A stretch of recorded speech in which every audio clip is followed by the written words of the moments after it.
Dosja në ngarkim të Fabian Muçollarit, i akuzuar për vrasjen e 17-vjeçarit Fabio Hila, vetëm pak ditë më parë në qytetin e Pogadecit, i ka kaluar prokurorisë së Korçës dhe më pas për mas siguriet në gjykatën e rretit gjyqësor të Korçës. Kjo lëvizje nga Pogadeci për Muçollarin në prokurorinë e Korçës vjen për shkak të mungesës së prokurorëve të cilët të merren me çështje të minorenëve.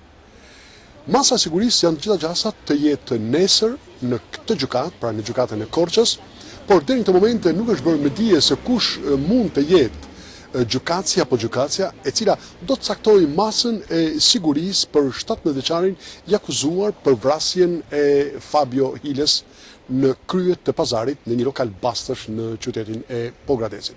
Ashtu siç nuk bëhet me dije se kush do të jetë avokati mbrojtës. Sot shtat ka pyetur avokatën mbrojtës e cila merret kryesisht me minoren, por çështja nuk i ka kaluar asaj. Burimet e siguruara, gjithnjë sipas kanalit televiziv Sot shtat, mësojnë se në seancën gjyqësore të dhënies së masës së sigurisë duhet të jetë me patjetër një psikolog ose një pjesëtar i familjes së 17-vjeçarit Fabian Muçollari. Fabian Muçollari për vrasjen e kryer në një lokal bastësh në qytetin e Pogradecit akuzohet për vrasje me dashje në rrethana cilësuese. Në bazë të këtij nenit, pra nenit 79 Germa, 17-vjeçari rrezikon të dënohet 25 vjet deri në burgim të përjetshëm.